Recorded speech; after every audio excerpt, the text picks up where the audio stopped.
Hi everyone. We're having a few obstacles to coming to you today. Somehow our internet line is cut down in Dharamsala, so we haven't had any internet today, and they're working on it. So what we needed to do with now just doing it with the internet on a phone. We're sitting somewhere down in a retreat hut. And unfortunately, we are not able to live stream, do we? No. We'll put up the recordings. So the recordings will be put up later. So we can't let anyone know on Facebook. Maybe you can let some people know on Facebook. Okay. How are you all today? Here it's rainy, foggy, really pleasant monsoon day. I hope you are having better conditions than we have, but I'm very happy that we are online, and I'm stretching it a little bit in order for everyone to join who wants to. Yes, all is part of life. Pune is pouring cats and dogs. Yes, some people were, and in Mumbai it's raining as well. Whole India is crying.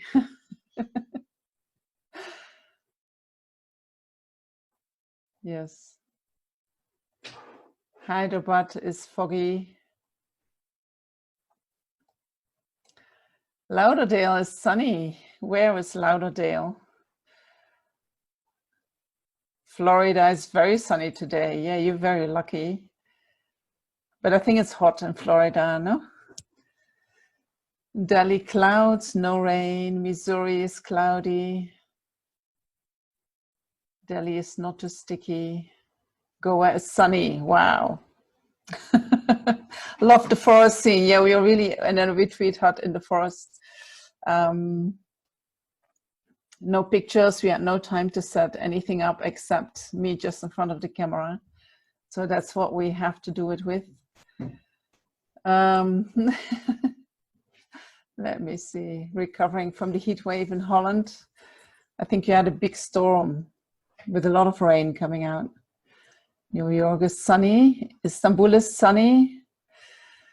Oh, and Eleanor is in New Zealand in nighttime. Very courageous, Eleanor. I appreciate that you stay awake so late. Bangalore.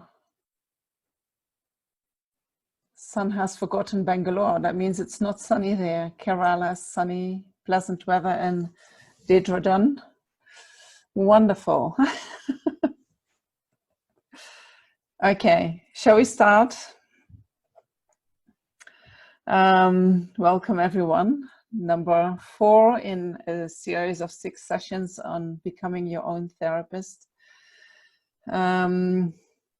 Yesterday, or maybe this morning, I sent the file or the document that I used yesterday on the 8 worldly dharmas or the 8 worldly concerns, and I put it in the folder of the Google Drive, and I think you all got a link to that from Antonin when you registered. So you can find there the file, and so you can look it up and use it for reflecting on it. Let's start today with a little meditation and setting a good motivation before we go into the teachings.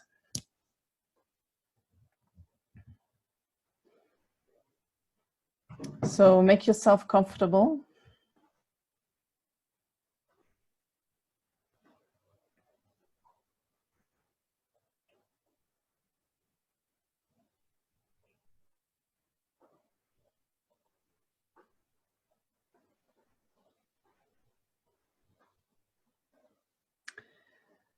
And bring your mind to your body.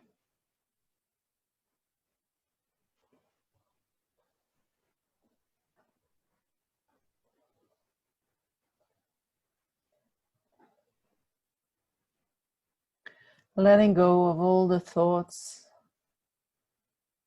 that were occupied in the past. all the thoughts that are already jumping into the future. Let them all come to rest by bringing your mind to your body.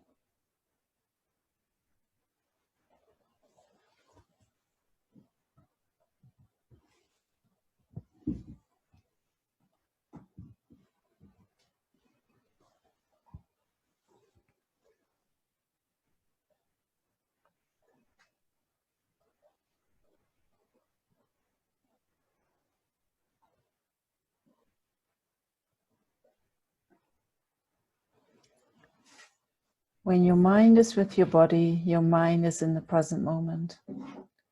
And when the mind is in the present moment, it naturally comes to rest. All the delusions come to rest. All the busyness, the thoughts come to rest.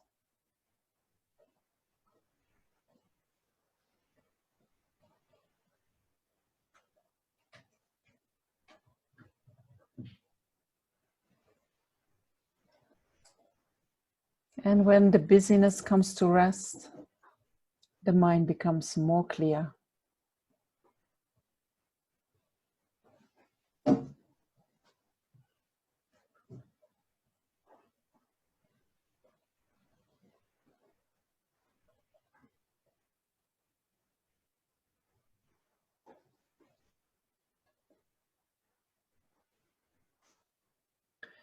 And then we can set up a positive motivation for listening, reflecting, and meditating today. By thinking that we are in exactly the same situation as everybody else. All sentient beings want to be happy, want to be free from suffering. And we have this good fortune of having found the teachings that are a guide for us finding the way out of suffering, teaching us methods that we can apply to reduce suffering, to eliminate suffering, and to create the causes for happiness.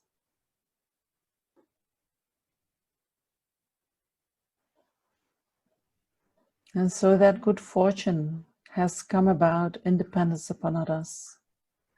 That does not just depend on us.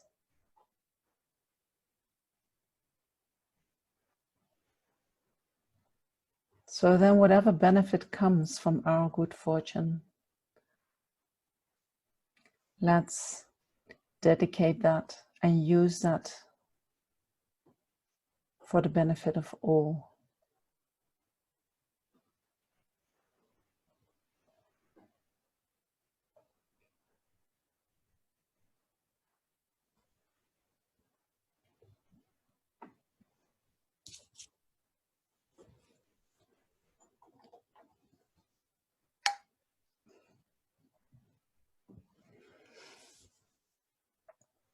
And then we can start the teaching. I'm sorry, I didn't bring the little gong.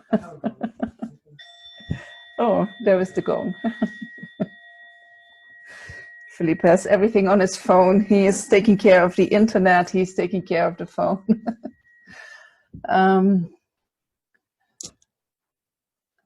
So there was a question already.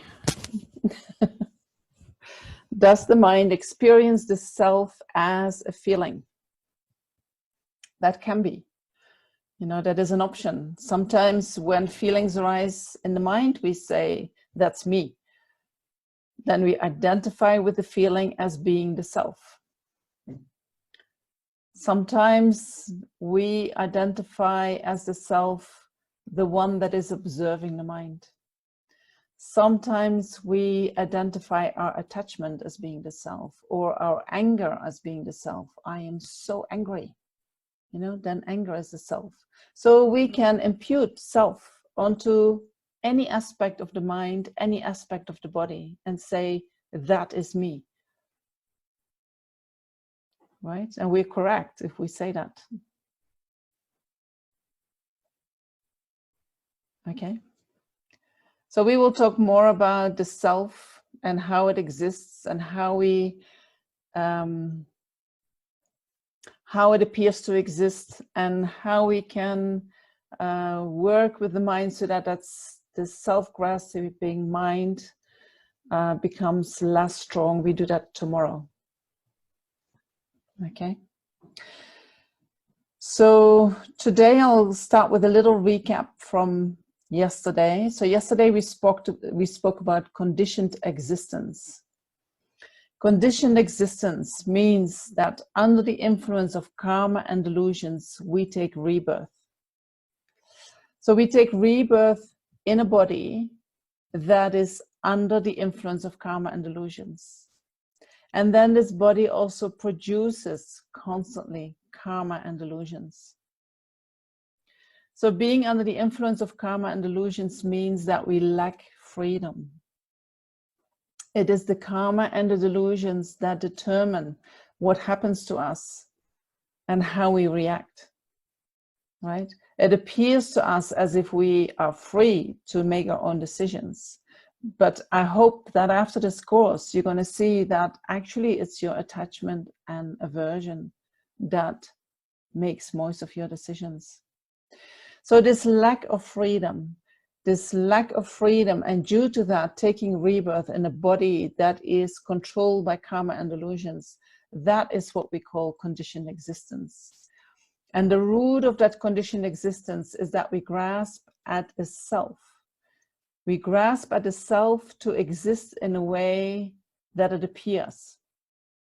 We believe that the way the self appears to us, that self exists like that in actuality. But when we start analyzing, and we do that tomorrow, then we can see that in actuality, the self exists in the totally opposite way as how we perceive it.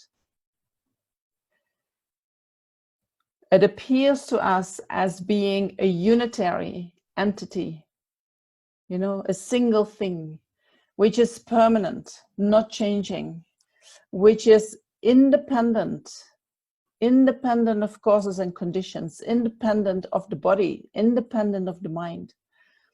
And having that kind of appearance means that it appears to exist inherently, as if it has an objective existence in and of itself.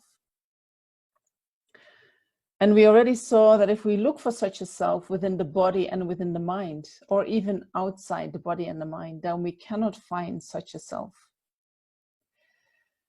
Not finding such a self, does that mean that the self doesn't exist? No, the self does exist.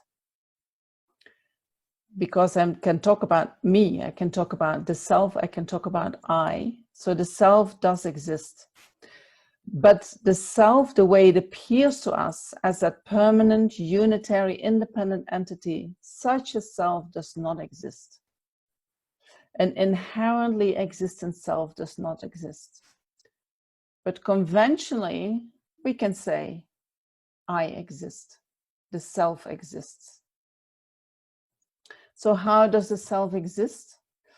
It arises in dependence on causes and conditions. It arises in dependence upon its parts. It arises in dependence on the mind imputing it. And so if we think about what Tibetan Buddhism, the most subtle view in Tibetan Buddhism, how they define the self, they say that the self is that which is merely imputed in dependence upon any of the 5 aggregates. Or to say that in our language, on the body or the mind. So that means the self is not the body, the self is not the mind, but the self is imputed in dependence on the body and the mind.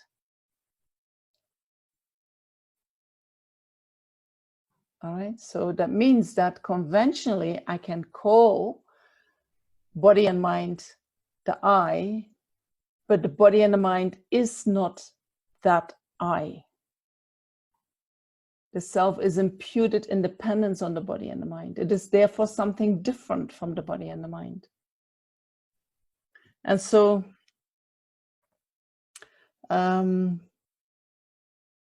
what we perceive as the self. We perceive the self to be more concrete, more solid.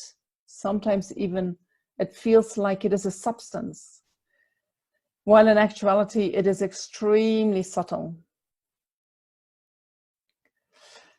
And so as long as we are in cyclic existence, we hold on to the self to exist in that more solid, substantial way. And in dependence on that self, we experience certain needs. We experience the need for love, the need for connection, the need for protection, and many more needs, right? And we use our attachment and our aversion to take care of these needs. And also all the other disturbing emotions that arise in dependence on attachment and aversion. And you can think about that. Any emotion that arises in the mind, which is a reaction to your situation, is in order to fulfill your needs. Or it is in order to, you know, when you receive something that you don't want, in order to separate you from that. And so yesterday we saw that the self is mainly concerned with the needs of this life. And what is driving us is these 8 worldly concerns, right? We spoke about them. Being happy when we acquire material things or comfort, and being unhappy when we don't acquire that.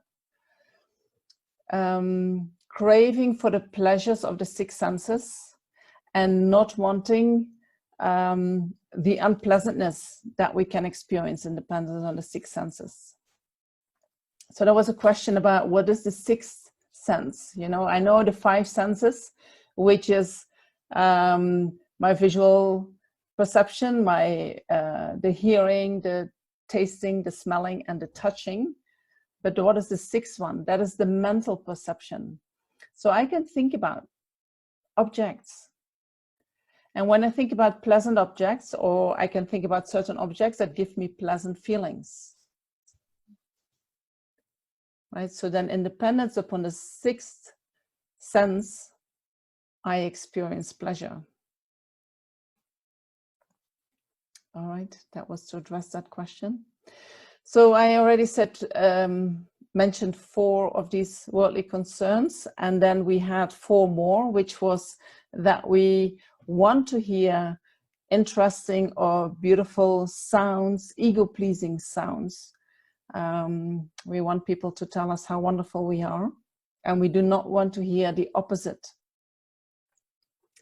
And we also want to be praised. You know, we want to have a good reputation. We want to be admired by people, and we do not like to be criticized or blamed. So we are concerned with that, and I hope that you have thought about that yesterday, today, how that motivates these 8 worldly concerns, how they motivate your life, your actions, how they keep us busy. And so these 8 worldly concerns, they are all about me, right? I want to be happy. I want to have this. I do not want to have that. And so if we are putting a lot of energy in satisfying that I, in finding that I what it needs and helping that I to be separated from what it doesn't want, the I becomes very strong. And in dependence on that sense of I, the other starts to appear. There is only other because I experience the I so strong. And so the stronger we hold on to the self, the more we feel separate from others, the more I become solid and others become solid. And so the more solid they become, the more separation you will experience. And so we can see that nowadays, you know, what is happening in the world, where we experience a lot of fear for a virus, which is actually, it means fear for sickness, fear for death. And so this causes this self-grasping mind to be more tight. You know, we're more concerned about ourselves. And so in dependence on that, we start to fear. And then we are told, let me say it like this, we are told that the danger for our own life can come from others. And so the danger that we fear can come from any of our fellow human beings. And suddenly we feel like, oh no, I don't want to be close to you anymore. You know, oh, you should wear a mask. Oh no, we have to keep distancing. And so not only do we do social distancing, but we have this aversion arising in the mind due to the fear of our own life, our own health, due to our self-grasping mind. We want to keep that other person distant. And sometimes people have so much fear that it is almost like everyone around them turns into an enemy, a potential killer, a potential carrier of the virus. You know, and then me and others becomes very separate. And as human beings, we all have that need for connection, right? When we have connection, when we feel love in the mind, love in the heart, love in the mind, whatever you want to call it, we feel love. When there is connection, there is love. And when there is love, we thrive. We feel happy, right? We can take so much more when there is love. And what we are doing at the moment, due to the self-cherishing mind, the self-grasping mind, is like, oh, I do not want to get sick. I do not want to die. And you could be the one who's going to cause that to me, right? So we create a lot of separation. And so that's very difficult for our minds. You know, it makes the mind very unhappy. But it happens just in our mind, which means we can change that.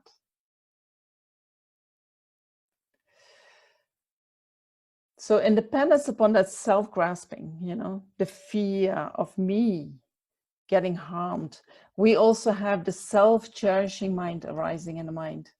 And the self-cherishing mind feels like, my life, I am more important than you are. You know, I need to protect my life, and I'm allowed to do whatever to you in order to make sure that I'm going to be protected. So I can be rude, I can be less kind, I can be less gentle, just stay away from me. You know, that's a self-cherishing mind. My happiness is more important than your happiness. So when the self-grasping and the self-cherishing mind are strongly arising in our mind, you know, we care so much less for others. It's all about me. And our behavior changes. We do actions that we have never done before. Right? Due to causes and conditions, we engage in not such kind actions. We cannot show the kindness that we actually have inside us. And so this is a really good time to look at that self-grasping mind and the self-cherishing mind. You know, due to the conditions, they get so triggered that they're there right in our face, right? We can investigate that object of negation so easily because it is right there. All right, so we can be grateful for the situation in that regard. So today we will start looking into how we can do things differently, in a way that it leads to more happiness and less suffering, not just for ourselves, but also for everyone that we come in contact with. And I think the first thing to look at in this respect is into the relationship that we have with ourselves. And after that, we will talk about how we can stop creating the causes for suffering, which are karma and delusions. Isn't fear due to a virus a form of self-compassion? So self-compassion means you have the wish to be free from suffering, right? That's fine. But we spoke about what is suffering. Suffering is not just the suffering of suffering. Suffering is also being the suffering of conditioned existence, the suffering of change, right? So when we react under the influence of fear, what we use is our aversion, and what we are afraid of is just the suffering of suffering.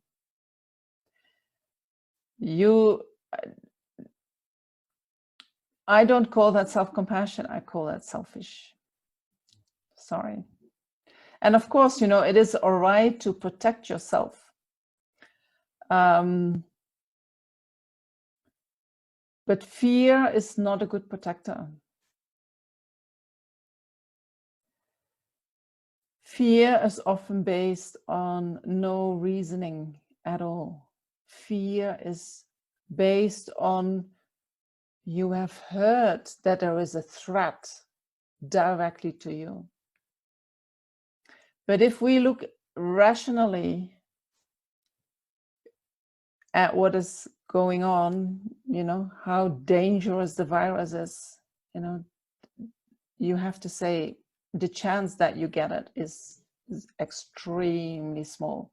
And the fear that is at the moment in the mind is not related at all to the risk for the virus. You have much more risk to die from hunger in this world. You have much more risk to die from cancer, from heart disease, from so many other diseases that you don't even fear. And in actuality, you are creating, by eating the food that you're eating, by your lifestyle, you are creating all causes to die from these diseases, but you don't care, you know. But then we have all this fear for this little virus that hardly any one of us is gonna get. So fear, I don't think, is a good compass. It's not a good guide to follow. Better to look at the facts, and then better to see self-compassion in the big picture, not just this life, but over all lives. You know, we identify in this life with the self as this is me, but the self, you know, if the moment I die and I'm going to be reborn, I still, my next rebirth, I still call that self. Although I have a different body and I'm a different person, I still call that this is me. So how do I behave so that I take care not just of this self, but of the selves, all the selves that are going to come in the future?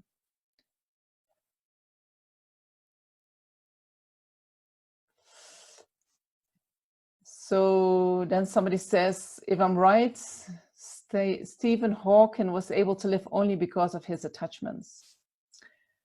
I would say you need to investigate that, you know, because what is killing us is our attachment. If we have no attachment, we can sustain our life much longer.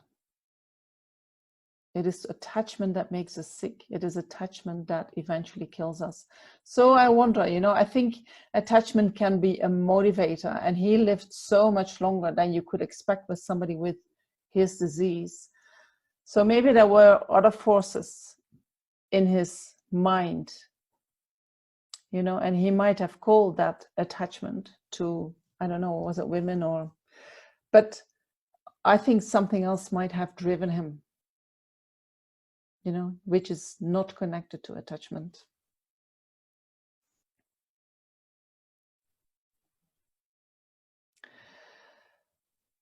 So somebody says, many in my neighborhood have contracted COVID, and also my relatives, even a friend died from it. So therefore it makes sense to take precautions such as social distancing, etc. If the virus is so close, you know, of course you take your precautions, but you don't have to do that under the influence of fear, right? You use your common sense and you do whatever is needed so that you do not get infected. But we have to watch our aversion and our attachment, you know. It is okay to have physical distance, But are we going to treat the other person rude because they might carry the virus and we don't want to have it? Or can we keep treating other beings with the same loving kindness as before? And at the same time have that distance? Right? We have to check these delusions. I'm talking about the self-grasping mind and the self-cherishing mind. They become very strong when there is a lot of fear in the mind. They are not healthy guides. What we need to have is our common sense, is our rational thinking, right? And it might be that we contract the virus, you know, we have to accept that also as part of life.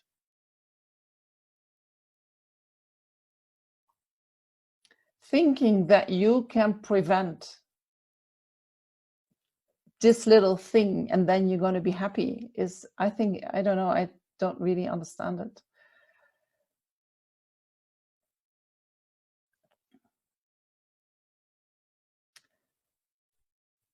It is not just this, there is so much more.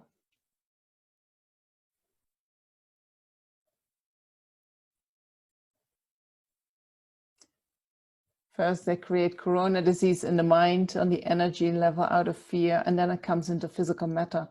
I definitely think, you know, I don't know how it is created and how it works, but I definitely think that fear is not so good for our immune system, right? Fear normally is in our mind if there is acute danger, and acute danger means it is there for a very short period of time. Then after that, the body and the mind recover and go back to their natural condition. But if fear stays in the mind for a long time, it wears us out. So that's very, very dangerous for our health. So if we can go beyond our fear and look with our common sense, if we go beyond our self-grasping mind, you know, and I do not want to have it just over COVID, but I want you to see that self-grasping mind, that self-cherishing mind. And what we do is, and I think I mentioned that before, when the emotions come up, the fear, the attachment, the aversion, we use our rational mind to justify that reaction. We are emotional beings. And what we're trying to do is we're trying to transform our mind so that the mind is not just coming from an emotion and just from me, but that we become, because that it's like little children, you know, I want this, I do not want to have that. This is how we react. But if we want to grow up, if we want to mature into human beings, adult human beings, we need to be able to be with suffering, to bear suffering without getting so disturbed in the mind. We need to be able to stay kind to people, even when they hurt us. You know, these are qualities that arise in dependence on a lot of practice, and that practice is conjoined with reasoning, so that you can see that that emotional reaction that we have, especially when we are threatened, that is, it looks like it is serving you, but it is not. It is not. It is the cause of all your problems. Right? So you can apply whatever rules you want in order to prevent yourself from getting sick. I'm not talking about that outer display of things. I'm talking about your mind that is applying these rules. What kind of mind is that? You know, where are you coming from? Are you just coming from fear, or can you let go of that fear? Because if we can let go of the fear, you know, we can be of so much benefit. to the world. But if we are caught up in that fear, it's just me, me, me. And there is no space for anybody else. And there is no way that we can help others when we are in that condition. So we're going to talk about how we can, first of all, be more loving to ourselves, right? So what we do is, we react with attachment to pleasant feelings and aversion to unpleasant feelings. If we know how to be with unpleasant feelings, how to accept them, and even maybe embrace them, and if we know how we can enjoy pleasant feelings without clinging to them, we make a really good start, right? So we have that strong preference for certain experiences, pleasant experiences, and we have a strong aversion for the opposite experience. But we can see the same in ourselves. We like certain aspects in ourselves, but we do not like other aspects in ourselves. So that duality that we experience in the world, there are good things that we can indulge in, and there are things that we really need to avoid. That duality is also in our own mind, with respect to our own self. If there are aspects in ourselves that we do not like, we treat these aspects worse than anybody else in the world. And I need you to recognize these parts of yourself. Whether that is, I'm not good enough, I'm not worthy, I'm not lovable. What is that in you that you don't like?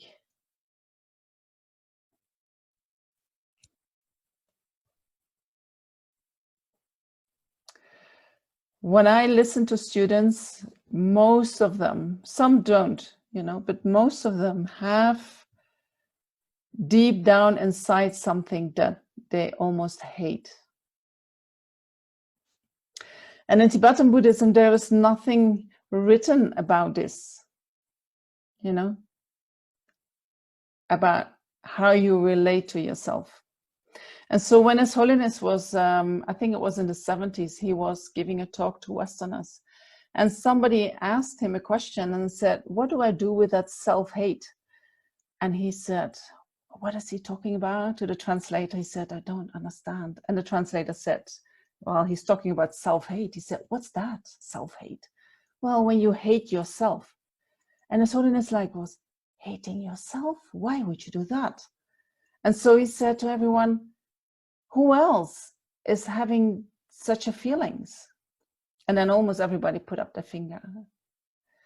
And he was shocked. And he said, how can you hate yourself? You all have Buddha nature. You all have the potential to become a Buddha. And you all have a perfect human rebirth, where we have the capacity to develop these qualities. You are so fortunate. How can you hate yourself? So for him, this was totally, he had never heard of that. And when I listened to the old teachers, the one old in age, they have no idea about what we're talking about. The younger ones, they start seeing it. And they also see it in the students, But the older ones, it's almost like that is not in the Tibetan culture of 50, 60 years ago. But nowadays it starts coming also in the Tibetan culture, and some people think it is maybe because the life is so competitive. We have to be the best, always striving to be the best. And only one person can be the best. And all the others, even when they strive hard, it's not good enough because you're not the best. And so then it is easy to become frustrated with yourself because you do not have value because of the way of who you are. just as a person. But your value is determined by your qualities, how you perform. If we get our self-worth out of how we perform, and only the winners are seen as the one who have self-worth, that is a bad message for most of us. We would all become with less value, with less worth, because we're not the best. So that is very difficult in our society, very difficult for the relationship with ourselves. So then on top of that, I mean, if I look at my own life and my generation, I have a Catholic background, and it was almost like it is, you get it with a spoon. Do you say that like that? We say with a porridge spoon, but that sounds a little bit strange in English. You get it from the beginning. You learn that you're just there to serve. Your life has no worth to live for yourself. You are only living in order to serve others. That is how I grew up. So you learn that you are not worthy of living for yourself. As if, and some people talk about, this, we are sinners from the beginning, as if we are inherently bad. And so then we have to make up for that. We have to make up for that. That inherently bad part of us, we shouldn't show that. We need to keep hiding that, because that is ugly and that is selfish, and that is, we should never let that come to the surface. But then instead of that, we just have to be there for others, kind and nice to others, but not to ourselves, because we are inherently bad. So that can be part of your upbringing. And then it can also be that you have experienced traumatic events in your life. Traumatic in the sense that doesn't necessarily mean that somebody was inflicting a trauma on you, but due to the conditions, you might have gotten the message that you're not good enough, or that you're not worthy, or that you're not lovable. Maybe your mom was too busy with her own emotional distress and couldn't give you personal attention. Then as a child, you might feel, I'm not worthy. I'm not worthy. Right? And so when we make these conclusions, normally what we do is that looks so ugly, that part of us, that we just shut it off. We close the door and we decide we're never going to visit that again. And then we're going to try to make up for that, and if I feel that I'm not lovable, I try to show that I'm very kind. I might become the people pleaser, doing everything what everybody wants from me. I might become a doormat. You can walk over me, because deep inside I feel I'm not lovable. So I want to make up for that. So if you have such split, it's maybe splitting yourself sounds maybe a little bit too dramatic, but if you have aspects in yourself that you do not like, that you have turned away from, that you feel that you have to make up for, we first need to heal that. We first need to make, I would say, first we have to do a reality check. And then we have to, independence on that reality check. I'm sure that if you're really going to check if that's true, what you're feeling, that you're going to discover that that has nothing to do with who you are.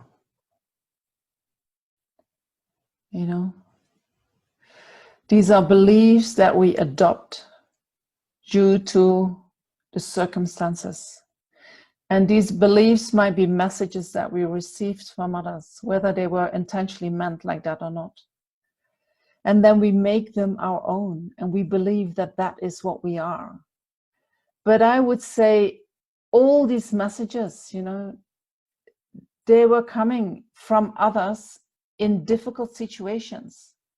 And that all has nothing to do with you. Nothing.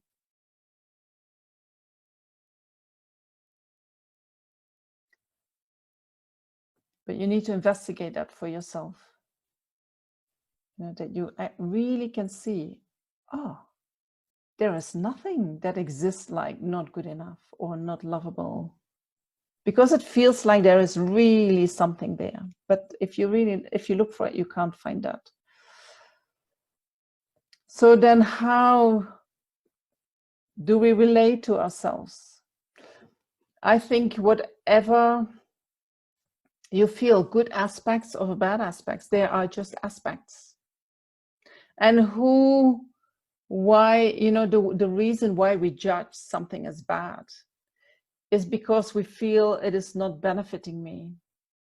But if you could see that these aspects, if you look at them, they might actually, you might look at them and say, how could they be of benefit to me? Because all aspects in you, they are there to serve you. They are part of you. And all these aspects of you, they all are part of our Buddha potential. And so becoming a Buddha is not that we have to cut off certain parts of ourselves, eliminate certain parts of ourselves, and then only build up these good parts that we already have. Becoming a Buddha means that we wake up to the positive potential of each and every aspect, whether we judge it as something good or something bad. All these aspects have the potential to be transformed into the wisdom and the compassion of a Buddha. So embracing all the aspects in yourself.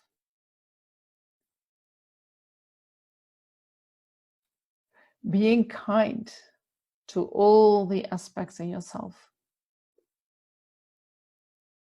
And so these aspects especially surface when unpleasant feelings arise in the mind.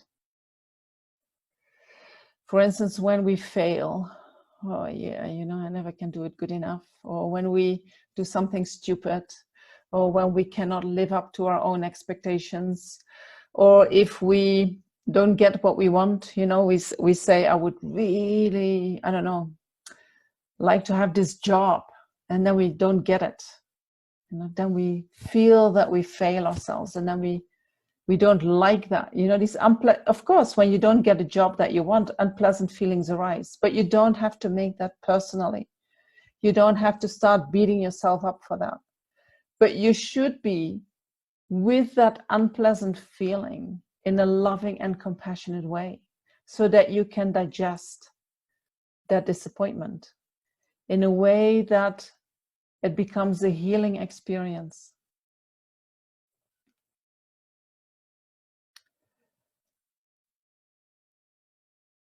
So how can we be compassionate with ourselves when unpleasant feelings arise? So instead of having a mind that says, I do not want this suffering, instead of having the mind of aversion, we need to be able to say, okay, there is suffering. I accept the suffering. This is part of life. This is part of my life. It has come to my mind. Therefore, I take it.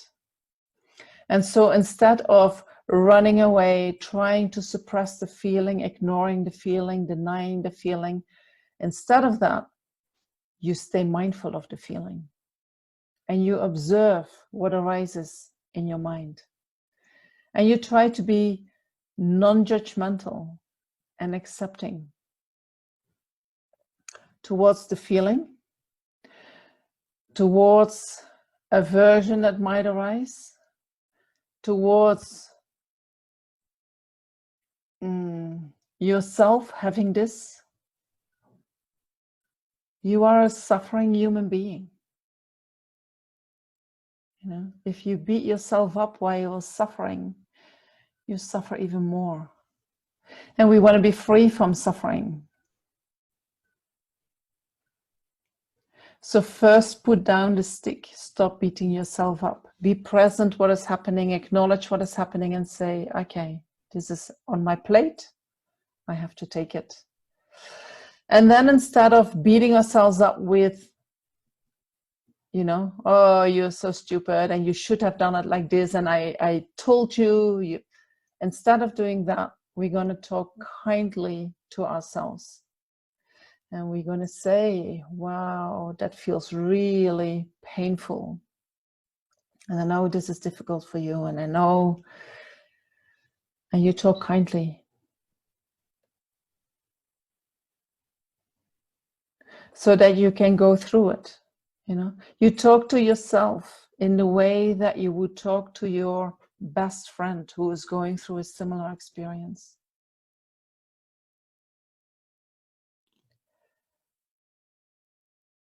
And then you can remember that you are not the only person in this world experiencing this.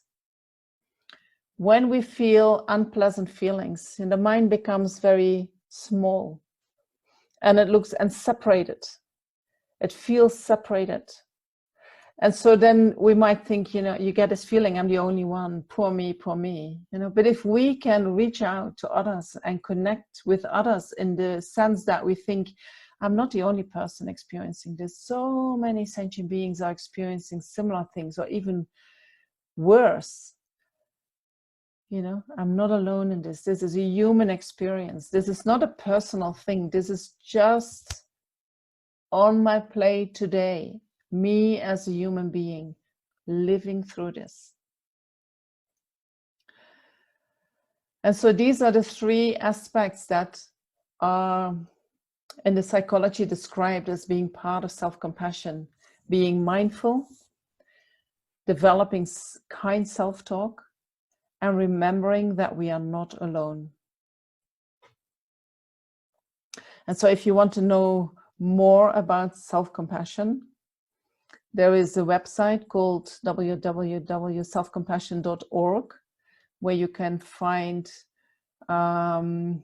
meditations, and where there is a whole list of resources where you can find more information.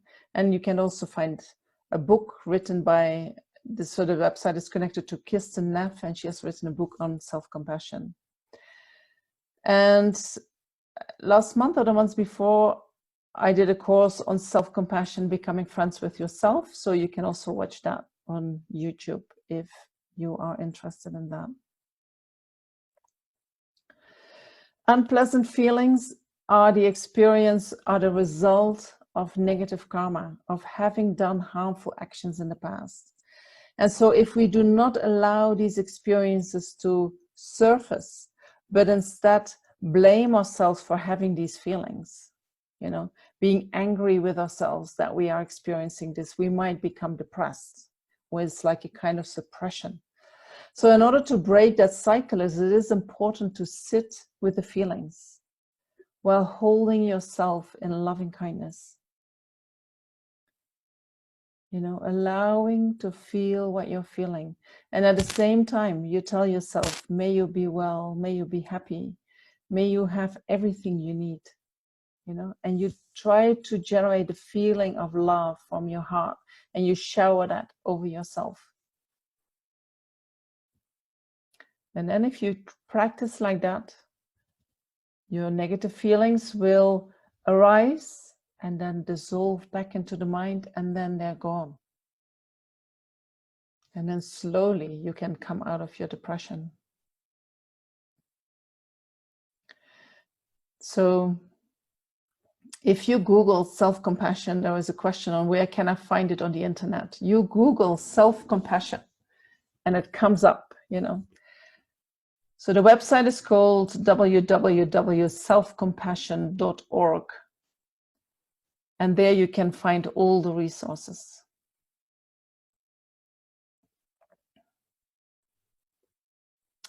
So to be compassionate with yourself, it's not enough to be just compassionate when you suffer. You also have to make sure that you do not create the causes for suffering, right? Because according to Buddhism, all the suffering that arises comes because we somehow created the causes for these kind of experiences. So what is the cause of all our suffering? And I'm not sure if I can do the whole thing, but I'll talk 10-15 more minutes and then we go to the meditation. What is the cause for our suffering? The causes for suffering, according to Buddhism, is karma and delusions. So we'll first talk a little bit about karma, and then we look into how we can lessen and counteract the delusions. And then tomorrow we go into the specific delusions and how to counteract the root of the delusions, which is the self-grasping mind. And the day after tomorrow, we'll talk about how we can counteract the self-cherishing mind, which arises in dependence on the self-grasping mind.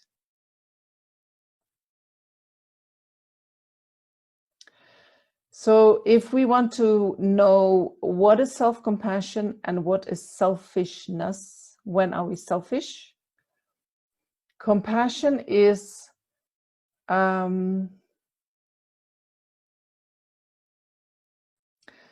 being selfish means that you act out of attachment or aversion or any delusion that comes from that.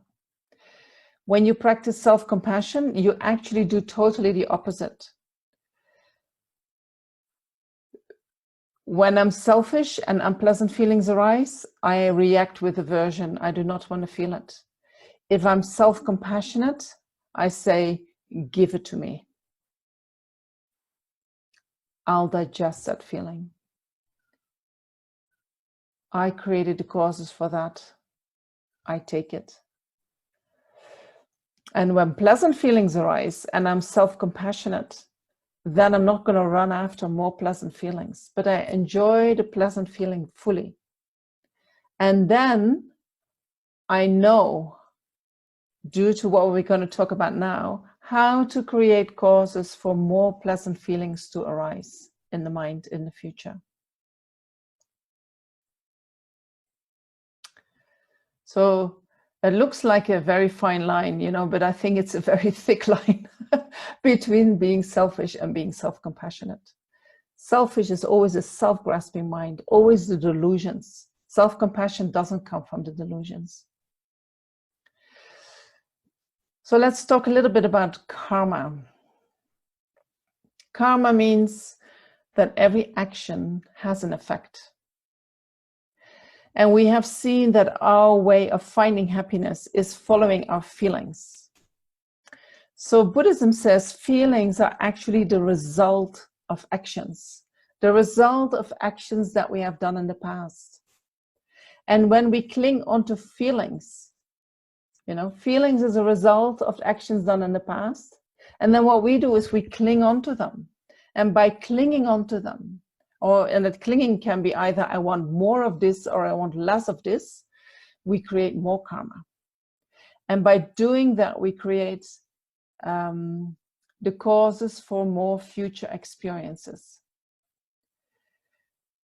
Clinging onto feelings is a disturbing emotion.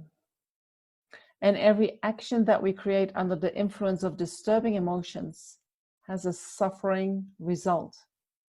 So in our attempt to find happiness and to be free from suffering, we actually create constantly causes for suffering in the future. This I find one of the hardest things to hear in Tibetan Buddhism, and it took me years to even be able to hear it.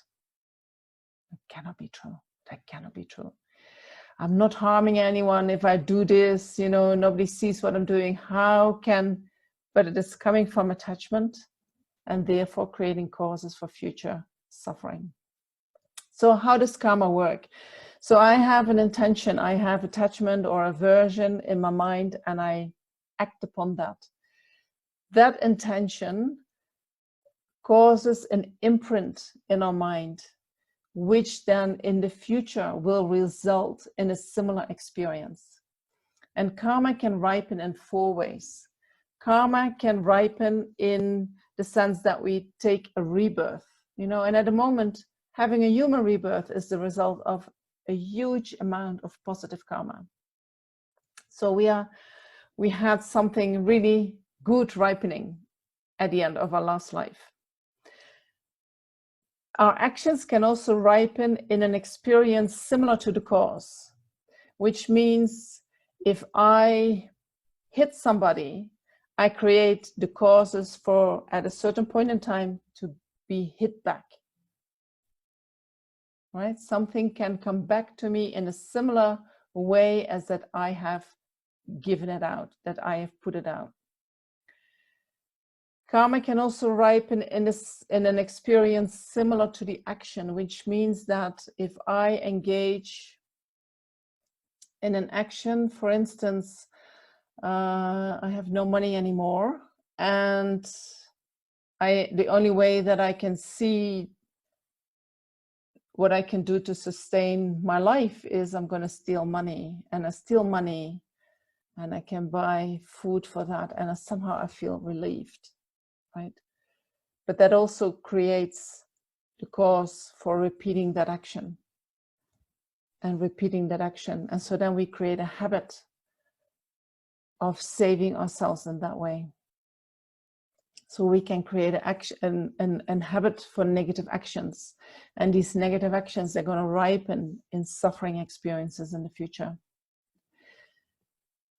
And then the fourth way that karma can ripen is in the form of environmental results. You know, the environment in which we are born, in which we are living, in which we are traveling through, whatever we experience in the environment, that is also a result of our karma.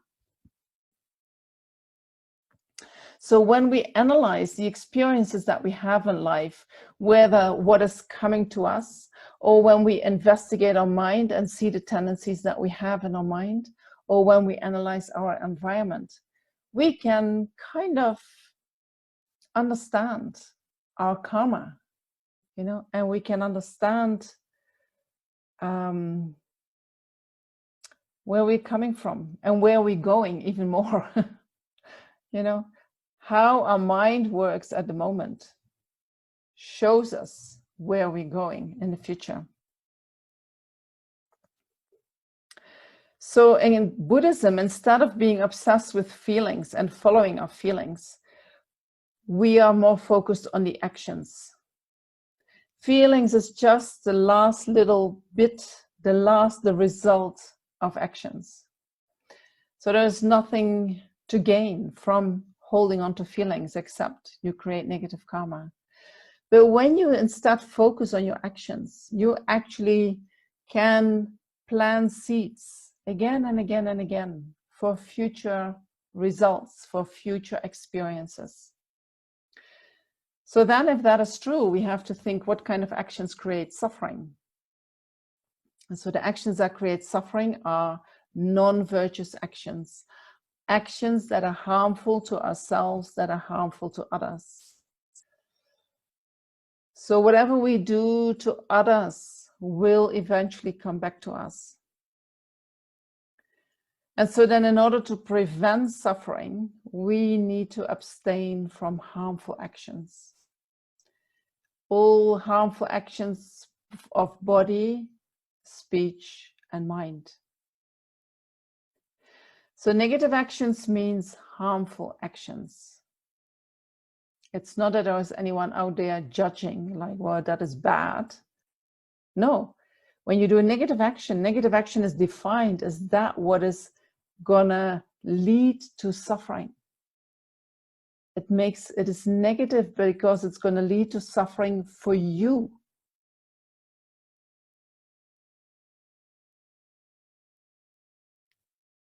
You are creating your own suffering, and you harm others. And so then, but you know, so we have to abstain from that, abstain from harming others. And then we can say what kind of actions lead to happiness in the future. And these are virtuous actions. Virtuous actions are already the abstaining from harm is a virtuous actions. And then on top of that, we can also do actions that benefit others. So in terms of abstaining from harm, we talk in Buddhism about the 10 non-virtuous actions that we abstain from. And these are 3 actions of body, which are killing, stealing, and sexual misconduct. 4 negative actions of the speech, which is lying, harsh speech, divisive speech, and gossip. And there are 3 negative actions of the mind, which is covetousness, malice, and wrong view.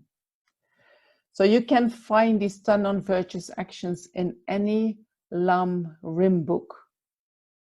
When you look under the section of karma, you can find them with very detailed explanation of what it means.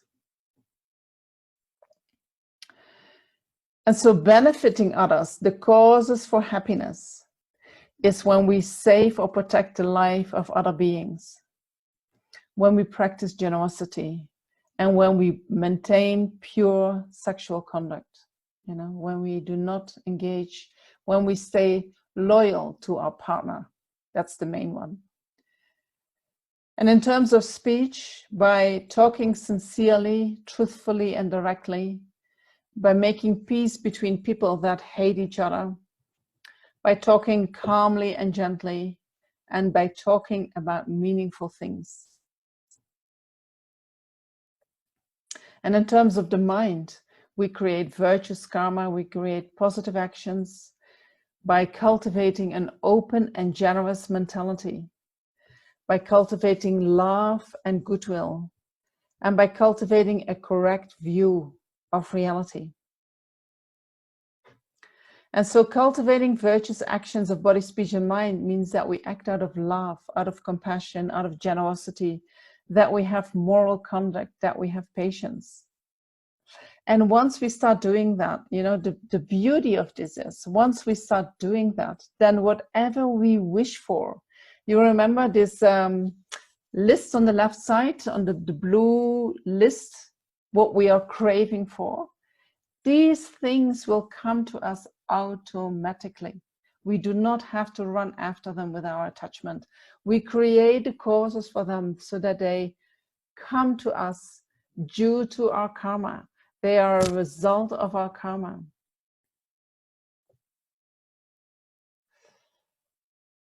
So this is how, so then you can say, how do we get what we need? By giving it to others. Right? If you are desperate to hear nice words, well, start saying them to others. If you are desperate for not being criticized, well, stop criticizing others. If you want to have nice meals, beautiful clothes, well, buy them, give them to others. These are the best causes to create for that result that you wish for to come to you.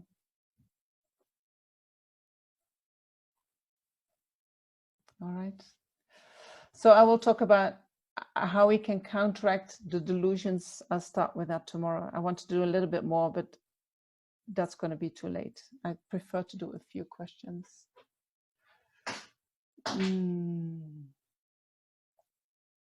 Would you be doing Tonglang practice in the 2 coming days? Everyone loves Tonglang. We'll do a little bit today in relation to ourselves. What are we supposed to do when other people feel a strong attachment to us while we are working with detachment?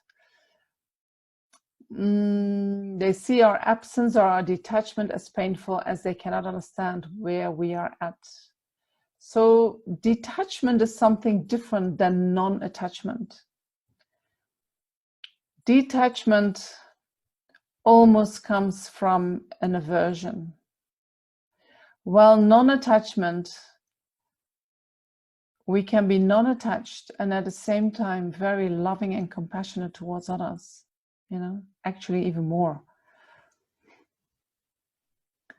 So I would say you have to check whether you are really practicing non-attachment. Non-attachment, when there is non-attachment in the mind, it's much more easy for compassion and loving kindness to arise. Attachment prevents that. When we are in a love relationship, there is a mixture of love and attachment.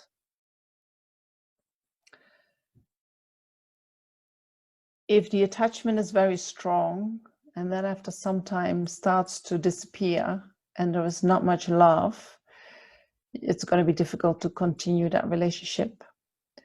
But if there is a lot of love in the beginning and also some attachment, you know, then when the attachment becomes less, the relationship will sustain itself on the basis of love.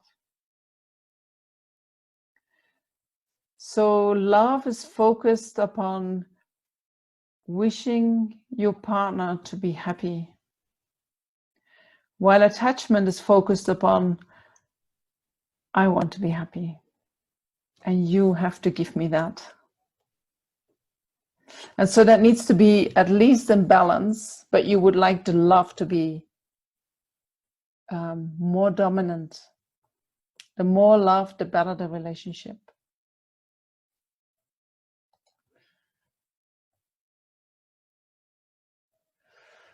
So what do we do with competitiveness as an exclusion? You know, these cause a lot of disturbances in the mind. And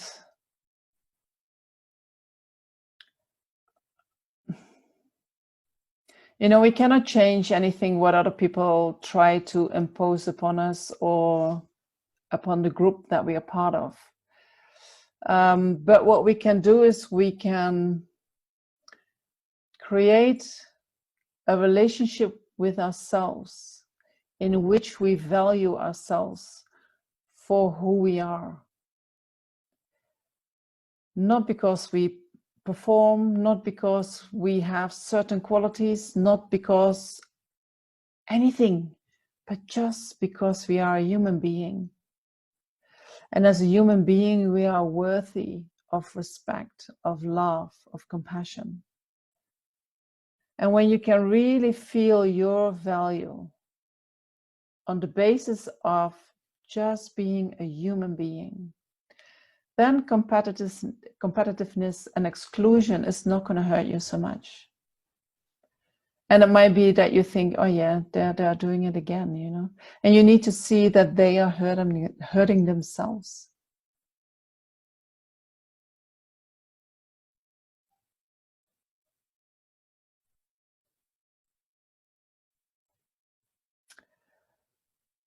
Okay, one more. Can non-attachment and still being compassionate? Whoa, you're going too fast. I'm disappearing.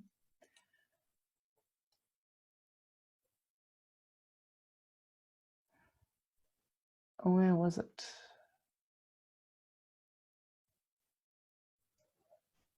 It's gone. I can't find it. I'm very sorry. Yes, but how do we react with them? So you don't. This is the person who asked the question about competitiveness and exclusion.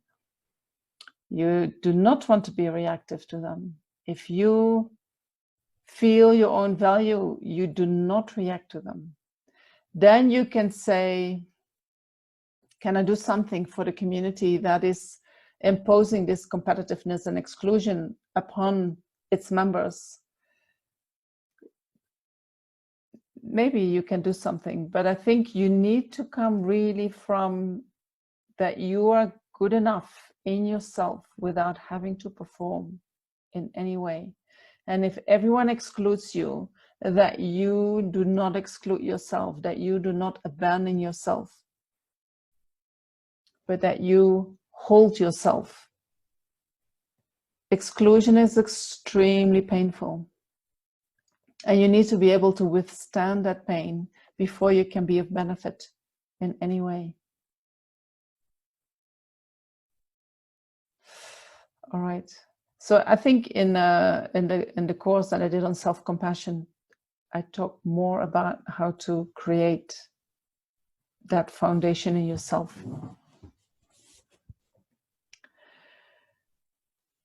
If you don't mind, I want to go to the meditation from today, where we can practice a little bit on the self-compassion.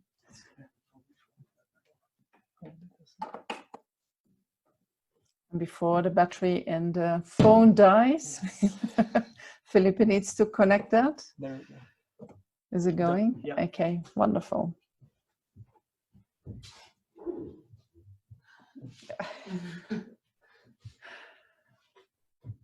All right. I will read again your questions, and I thank you very much for all the questions, and I'm aware that there were many today. So I will go through them again and trying to incorporate as much as I can within the teachings.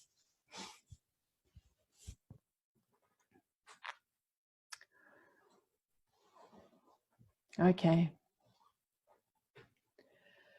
So give yourself a little bit of time to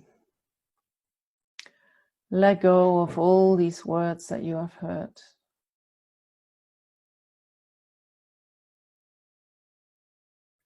And become comfortable in your body.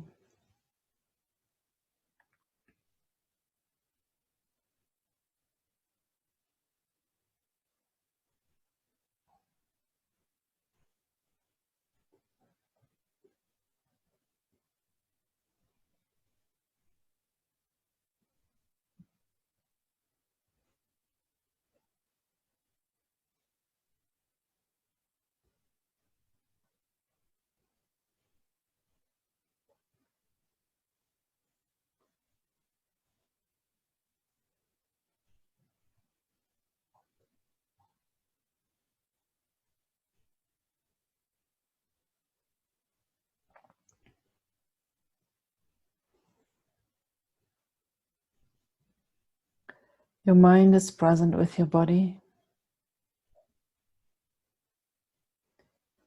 and with your breath.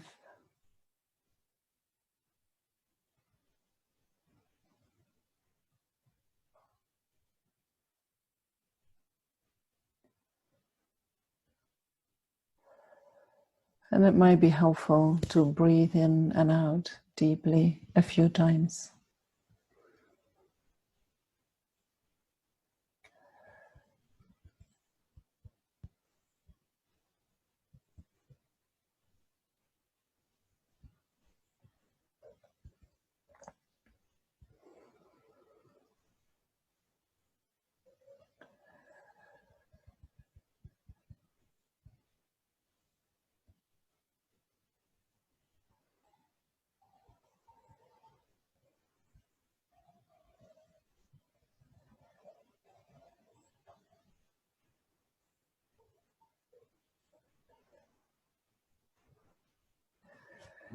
And then check in with yourself.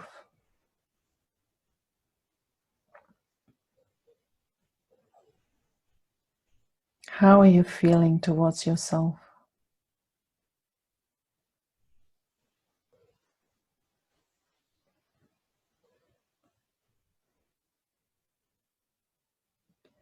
Are you supportive of yourself? Do you love yourself? Or do you feel aversion for yourself or for aspects of yourself?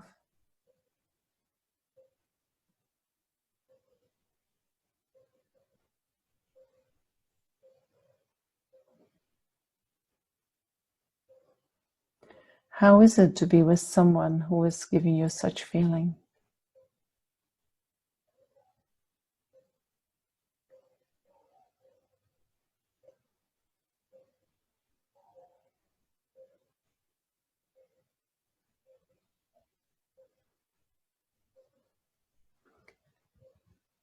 How would it feel if you would be gentle with yourself?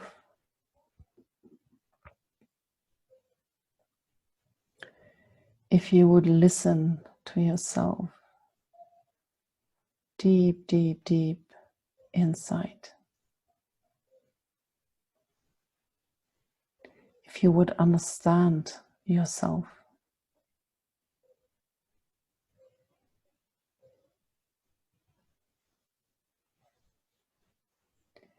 If you would open your heart for yourself.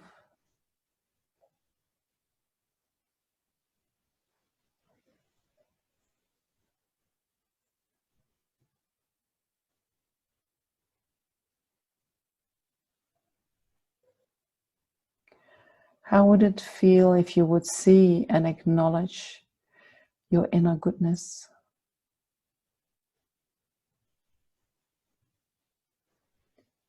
If you would see your true nature, from which unconditional love naturally arises.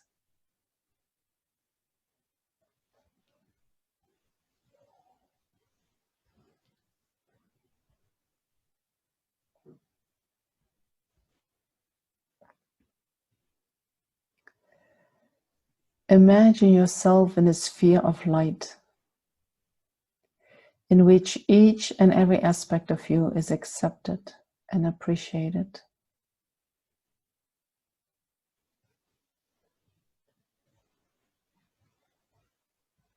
In which each and every aspect of you is loved for what it is.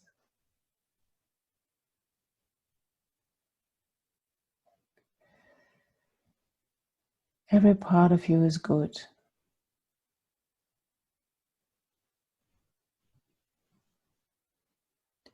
Every part of you is meaningful.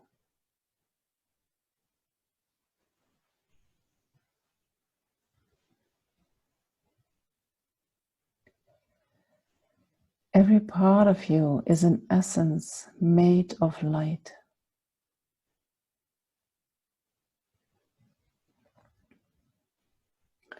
Shower yourself in that light.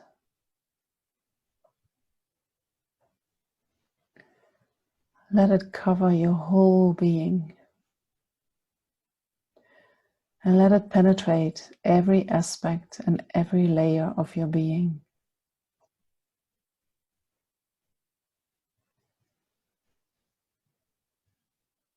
This is what you truly are.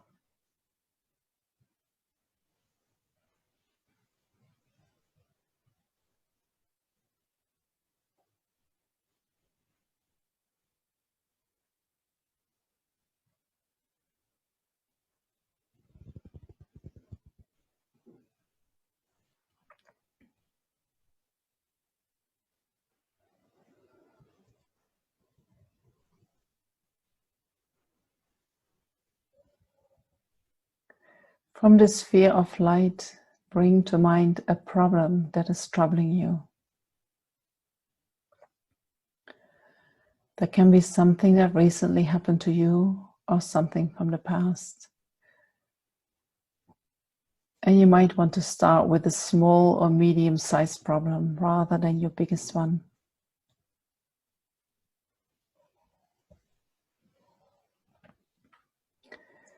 It can be a physical problem, a painful or uncomfortable feeling or an illness. Or it can be something emotional such as sadness, hurt, or loneliness.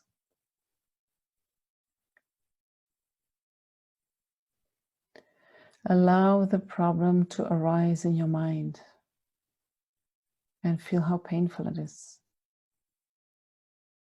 How your mind wants to push it away.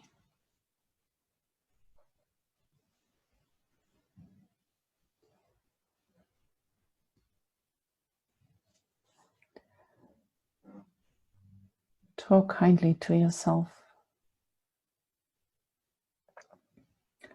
And try to let go of your resistance to having this problem.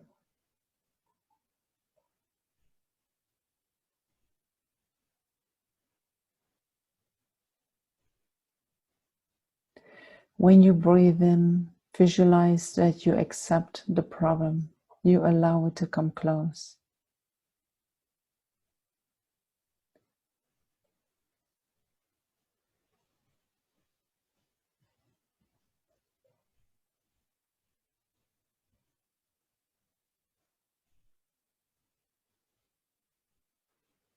Every time you breathe in, you take it on more.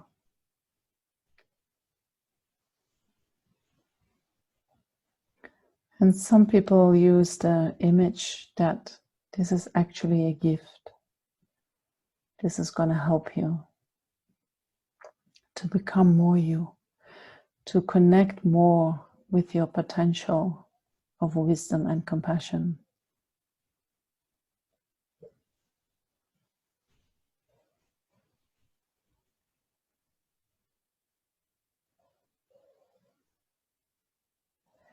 You breathe it in every time more, and you feel that it is your responsibility to take that problem.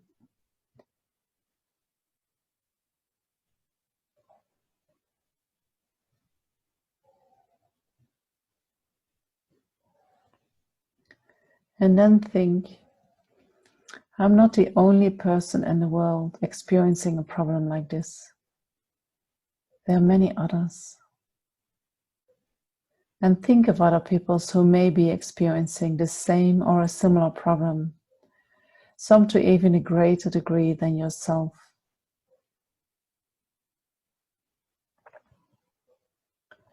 Generate compassion for them, thinking and really feeling how wonderful it will be if all these people could be free from their suffering.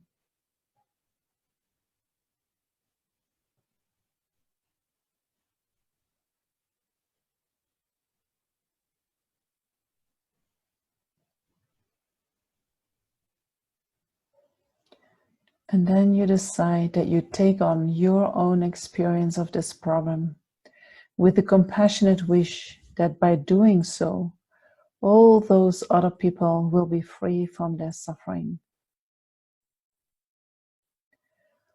Let go of your resistance, your fear, and your aversion towards the problem. And allow your mind to rest in a gentle, peaceful acceptance of it.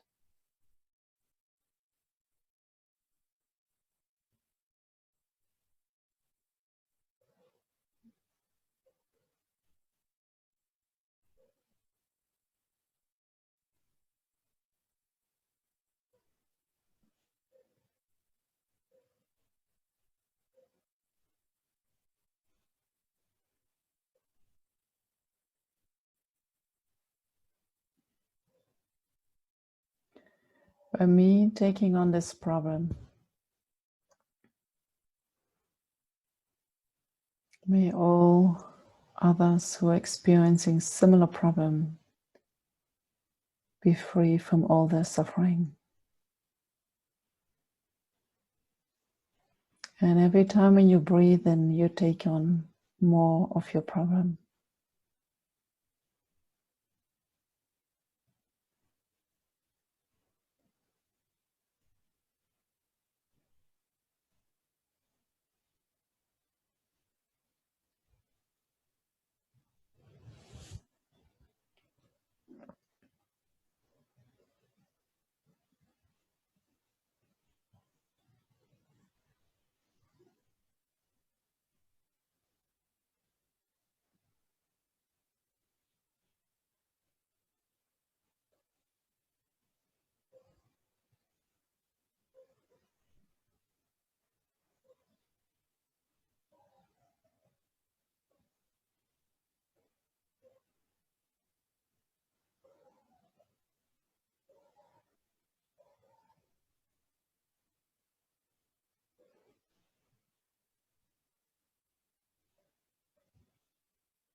And feel what happens to your mind when you do this.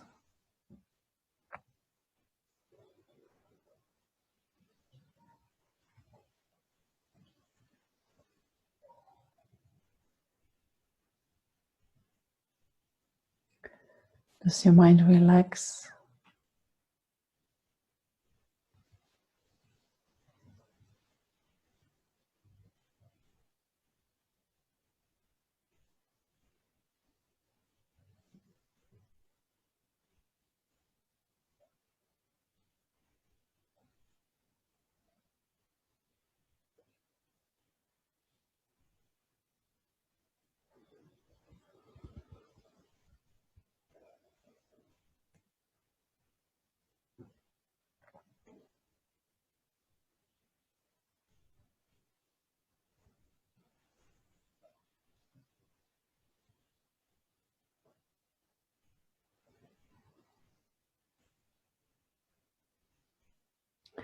And if you feel that A meditation like this is beneficial. You can repeat that in your own time, not just with the problems that you are having now, but you can also take on problems or suffering that will happen to you in the future, or problems or suffering that has happened in the past.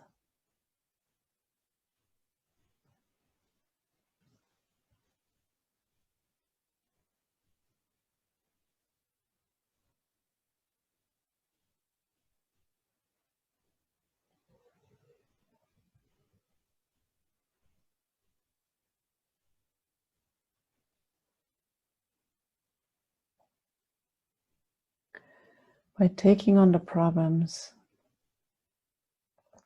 by breathing them in, we stop resisting them. We let go of our aversion.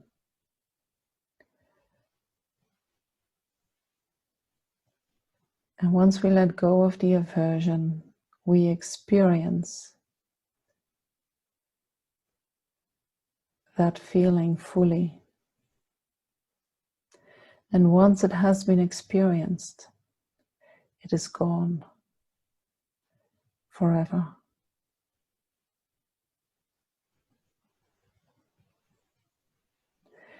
It is a big cleanup that we do when we use this technique.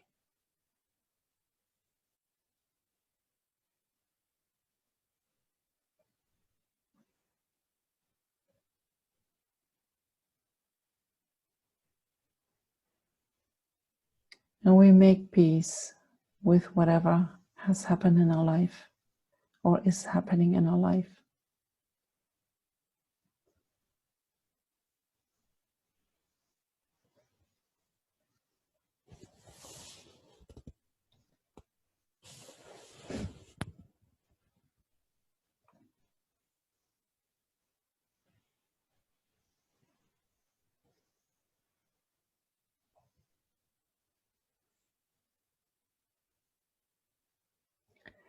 Experiencing negative feelings doesn't make you a negative person. Experiencing the result of negative karma doesn't make you a negative person.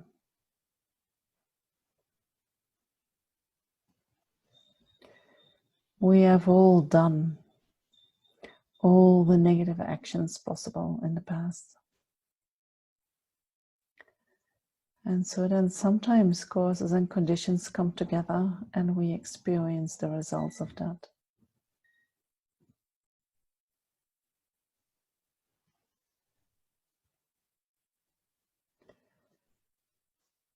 Experiencing the results of negative karma makes you a suffering human being who needs love and compassion.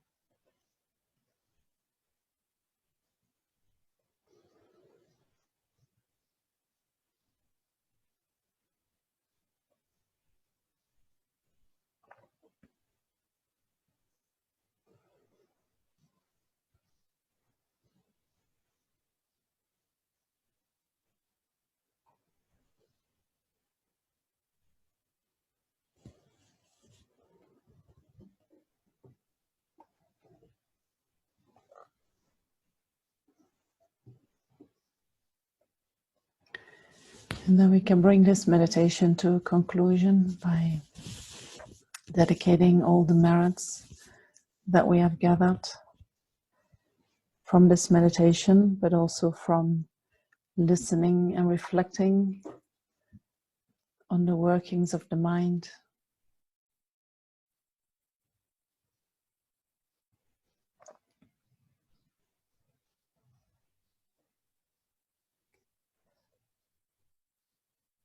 And we can dedicate all that positive energy that we gathered to the benefit and well-being of all living beings.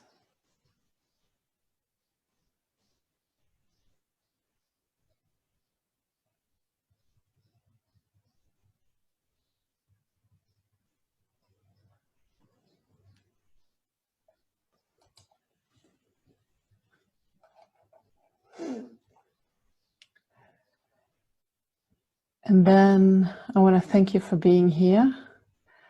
The recordings of this, you put it on Facebook? Yeah, I'll put it on Facebook and on YouTube. So it will be on Facebook and on YouTube. The YouTube channel from Tashita Meditation Center, and I'll put it also on my YouTube channel. So you can repeat the teaching if you feel the need, or you can share it with others for whom it might be useful. So tomorrow we're going to talk about how we can deal with the disturbing emotions that arise in the mind. And we'll talk about the self-grasping mind, how we can find ways of reflecting and meditating in order to counteract that. All right. Thank you so much for being here, and I hope to see you all tomorrow. Bye-bye.